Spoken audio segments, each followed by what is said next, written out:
जानता था अपने पिताजी की सामर्थ्य को। पहुंचा माँ के पास, माँ से निवेदन किया, माँ पिताजी का आदेश है मैया का शिरोच्छेदन कर दो। मेरी माँ ने संकेत दिया कि प्रत्येक पुत्र का दायित्व है कि अपने पिताजी के आदेश का अक्षर सा पालन करे। मैंने कहा माँ आप धन्य हैं, आपकी ममता धन्य है। यद्यपि मैं जानता हूं कि माँ का पद पिता के पद से 1000 गुना बड़ा है। माता पिता यदि दोनों लोग एक स्थान पर हों तो हमें पहले माता जी को प्रणाम करना है, बाद में पिताजी को प्रणाम करना है। भवानी शंकरो वंदे, पहले भवानी वंदे बाद में शंकर वंदे। लेकिन आज्ञा है तो पितु आयुष सब धर्म टीका, पिता की आज्ञा सर्वश्रेष्ठ है और इसी का मैंने निर्वहन किया। परशुराम पितु आज्ञा राखी, मारी मात लोग सब साखी। मैया ने संकेत दिया तो मेरे मन में एक प्रश्न जन्म लिया, मां कहते किसे हैं? उत्तर आया, जो अपने सारे सुखों को दूसरों के प्रति समर्पित कर दे ऐसी शक्ति का नाम है मां। जो निराकार को निराकार बना दे ऐसी शक्ति का नाम है मां। मेरी मैया कुछ भी कहती तो मेरी प्रज्ञा निर्णय लेती। मैया ने कुछ कहा नहीं, सिर दाएं बाएं हिला नहीं। मैया का सिर झुक झुक जाता, बलिदाने चाहती थी माता। मैं कैसे करता तिरस्कार, क्या सुना नहीं है समाचार। मैंने पितु का सम्मान किया, मैंने पितु का सम्मान किया। पूरा उनका अभियान किया, जो पिता कहे वो पुत्र करे, चाहे असफलता भले मिले। पत्नी माने पति का निर्णय, तब भावों में होता परिणय। मैं इसमें ही लाया निखार, क्या सुना नहीं है समाचार। मैया के संकेत को प्राप्त करके मां की ग्रीवा पर कठिन कुठार का प्रहार किया और ये रक्त देकर जब मैं अपने चारों भाइयों के पास पहुंचा, भाइयों से निवेदन किया पिताजी का आदेश है भाइयों का शिरोच्छेदन कर दो, तो मेरे चारों भाइयों ने एक मत होकर एक स्वर में एक संकेत दिया, बोले सुन जननी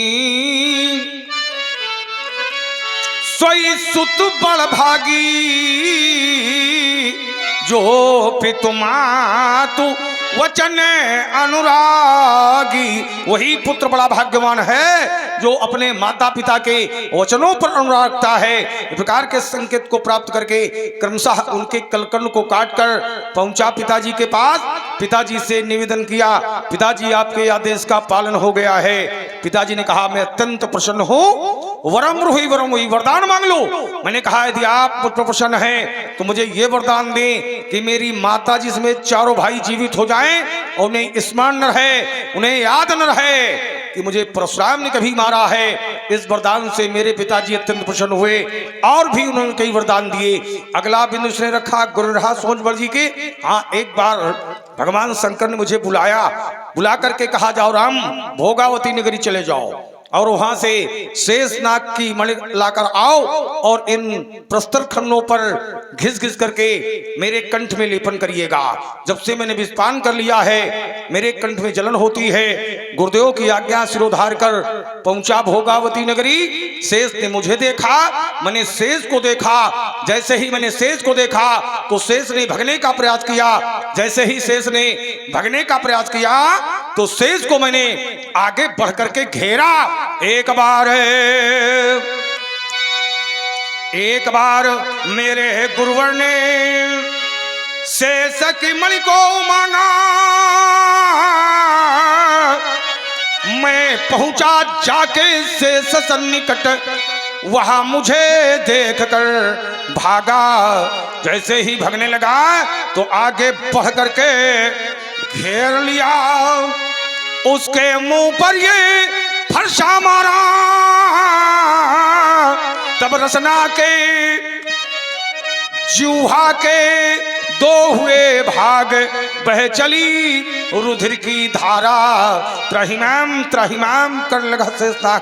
बोला प्रभु मेरा वध न करें। मैंने कहा मुझे मणि चाहिए, गुरुदेव भगवान शंकर को देना है। शेष ने कहा कि मैंने कुछ छंदों की रचना की है, उन छंदों में से मेरा प्रमुख और प्रिय छंद है भुजंग प्रयाग छंद, आप उसको सुन लें, तत्पश्चात मैं आपको मणि दे दूंगा। यदि आप मणि पहले ले लेंगे तो मेरी मृत्यु हो जाएगी, अर्थात साही जगत के रत्न हो जाएंगे। मैंने नेत्र बंद किए।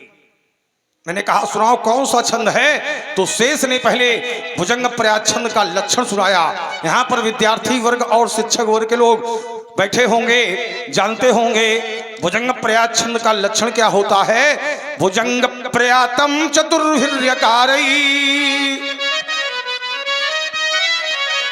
भुजंग प्रयातम चतुर्भिर्यकारई। भुजंग प्रयाग छंद के एक चरण में 4 यगण होते हैं। यगण एक सूत्र है, यमाता राजधान सलगा यगण यमाता। एक यगण में एक लघु और 2 गुरु होते हैं, अर्थात एक यगण में 5 मात्राएं होती हैं। भुजंग प्रयाग छंद के एक चरण में 4 यगण होते हैं, अर्थात 5 को 20 मात्राएं होती हैं। शेष ने पहले लक्षण सुनाया, तत्पश्चात उसने भुजंग प्रयाग शब्द को हिंदी रूपांतरित करके अपने ढंग से उसने प्रस्तुत किया। भुजंग माने शेष, प्रयाग माने जाना। शेष मेरे सामने खड़ा था, कह रहा था कि शेष जा रहा है, शेष जा रहा है।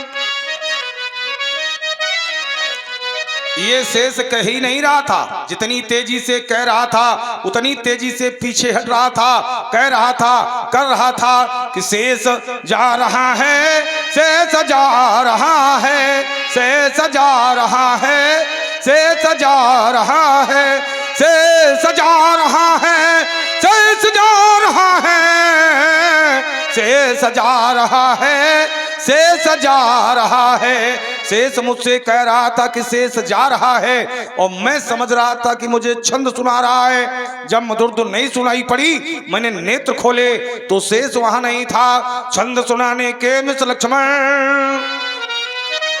वह धोखा देकर भाग गया। तब से खोज रहा हूं उसको और तू प्रगटा ले रूप नया।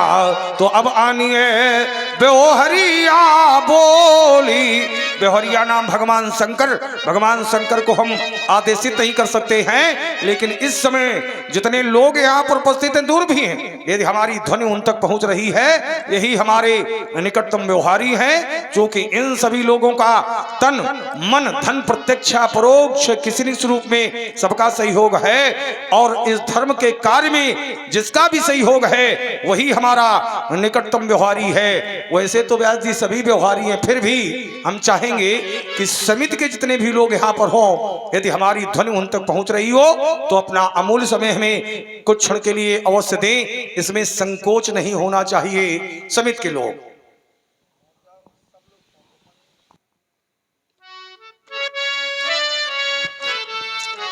हमने कहा इसमें संकोच नहीं होना चाहिए। संकोच क्यों नहीं होना चाहिए? क्योंकि सारा संसार काम काज में लगा हुआ है, लेकिन हर नगर हर ग्राम में ऐसे मैया के सपूत हैं जो काम काज करते हुए भी राम काज के प्रसमर्पित हैं। और जिस प्रकार से आप लोग राम काज के प्रसमर्पित हो, ठीक उसी प्रकार से एक व्यक्तित्व राम काज के प्रसमर्पित था, तो उससे कहा गया कि आप थोड़ा विश्राम कर लो। उसने कहा नहीं, राम काज की इन्हें बिन मोहि कहाँ विश्राम। समाज में 3 प्रकार के लोग होते हैं, उत्तम, मध्यम, निम्न। निम्न कोट के लोग होते हैं जो मात्र चिंतन करते हैं कि अमुक कार्य प्रारंभ करें, लेकिन व्यवधानों के भय से कार्य को प्रारंभ ही नहीं करते हैं। मध्यम कोट के लोग होते हैं, कार्य प्रारंभ तो कर देते हैं लेकिन व्यवधान आ जाने पर कार्य को अधूरा छोड़ देते हैं। लेकिन जो उत्तम कोट के लोग होते हैं, कार्य प्रारंभ हो गया है तो वे चाहे जितने व्यवधान आवे कार्य को पूरा करके ही बंद करते हैं। और समाज के जो उत्तम कोट के लोग होते हैं वही तो सच्चे राम भक्त होते हैं। राम काज की इन्हें बिन मोहि कहाँ विश्राम। यद्यपि मैं जानता हूं कि धर्म का कार्य है, धर्म के कार्य में धन की आवश्यकता होती है, धनाद धर्मम तथा सुखम। तो हम सभी राम भक्तों से आग्रह कर रहे हैं, जितने लोग यहाँ उपस्थित हैं दूर भी, जहां तक हमारी ध्वनि जा रही है, सभी राम भक्तों से मेरा आग्रह है कि जब आप सभी लोग तन मन धन का समिति का सहयोग करोगे तभी तो इस प्रकार के धार्मिक आयोजन समाज में संभव हो सकेंगे।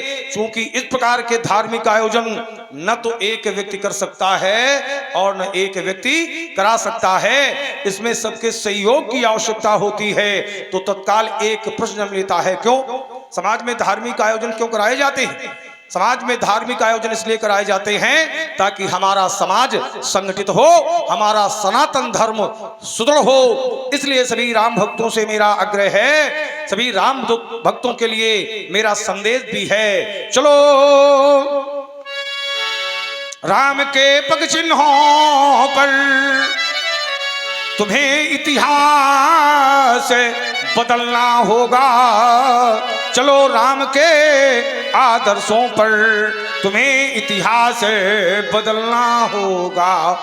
इतिहास बदलना क्या होगा? एक इतिहास तो बदल गया है और जो अधूरे हैं उनको बदलना है। हाँ, कुछ कहना चाहते हैं आप क्या? हाँ, हम ये कहना चाहते हैं भार्गव जी कि यार ट्रिमिट कोई नहीं, सब कार्य करता है, पूरे गांव और क्षेत्र का सहयोग है। यहाँ का बच्चा क्या बात, इस रामलीला कमेटी में समर्पित रहता है। बिल्कुल होना चाहिए। और ट्रिमिट पूरे गांव में यहाँ ट्रिमिट कोई नहीं है। बहुत बढ़िया है, कार्य करे वही ट्रिमिट का आदमी है। बहुत बढ़िया। इसीलिए हमारा जो आग्रह है, जो संदेश है, सभी राम भक्तों के लिए है। इसलिए मैंने कहा है, यहाँ है या दूर है, यदि हमारी ध्वनि पहुंच रही है और राम भक्त हैं तो हमारा संदेश राम भक्तों के लिए है। चलो राम के पग चिन्हों पर तुम्हें इतिहास बदलना होगा। चलो राम के पग चिन्हों पर तुम्हें इतिहास बदलना होगा। आप लोग वर्ष में एक पर्व मनाते हैं, विजयदशमी का, दशहरा का पर्व। जगह जगह खूब मेले लगते हैं, बड़ी बड़ी ऊंचाई के रावण बनाए जाते हैं। काहे के बनाए जाते हैं? कागज के। कागज के रावण बनाए जाते हैं और कागज के रावण कागज के बन रहे हैं, कागज के जल रहे हैं, लेकिन असली घूम रहे हैं। अब आप लोग सोच रहे होंगे रावण तो एक ही है जो लंका का राजा है, शब्दों से धुन निकलती है, घूम रहे हैं। रावण बहुत है क्या? हाँ, धर्म के कार्यों में जो बाधा डाले, धर्म के कार्यों में जो व्यवधान डाले, धर्म को जो निर्मूल करे, वेदों के जो प्रतिकूल चले, वही रावण है। यही तो रावण कर रहा है, करा रहा है। जय विधि होए धर्म निर्मूला, सो सब करहि वेद प्रतिकूला। तो ऐसे रावणों के लिए आप लोगों को क्या करना है? विजयादशमी के पावन पर्व पर जगह जगह मेले लगते हैं। कागज के रावण जलते हैं पर असली रावण फिरते हैं। तो इन असली रावणों को मिलकर तुम्हें कुचलना होगा। चलो राम के पग चिन्हों पर तुम्हें इतिहास बदलना होगा। चलो निष्काम करो कुछ काम, तुम्हें बढ़ते ही जाना है, तुम्हें इतिहास बनाना है। सर्वे भवन सुखिना सर्वे सन्तु निरामया सर्वे भद्राणि पश्यन्तु मा कश्चित् दुर्भाग् भवेत्। सबका कल्याण हो, सबका कल्याण हो, सबका कल्याण हो। आप लोग विराजिएगा, बैठिएगा। व्यास जी हमें ऐसी वाणी सुनवाओ जिस वाणी विनम्रता हो, मृदुता हो, शीतलता हो। उस वाणी विशेषता ये हो कि उसमें अति का टीका लगा हो, ऐसी वाणी सुनवाओ। अति विनीत मृदु शीतल पानी बोले रामो जोरी जुग पानी। हाँ, बिल्कुल व्यवहार देते जाइए। भगवान, आपके और लक्ष्मण के बीच में जो वार्ता हो रही थी उसे मैं श्रवण कर रहा था। लक्ष्मण ने आपको बहुत ही अनुचित शब्दों का प्रयोग किया है और लक्ष्मण की ओर से मैं आपसे क्षमा प्रार्थी हूं। भगवान, मैं जानता हूं कि आप तो सहज में ही सुजान हैं, और हमारा लक्ष्मण साज में टेढ़ा है। सुना भूनाथ तुम सहाय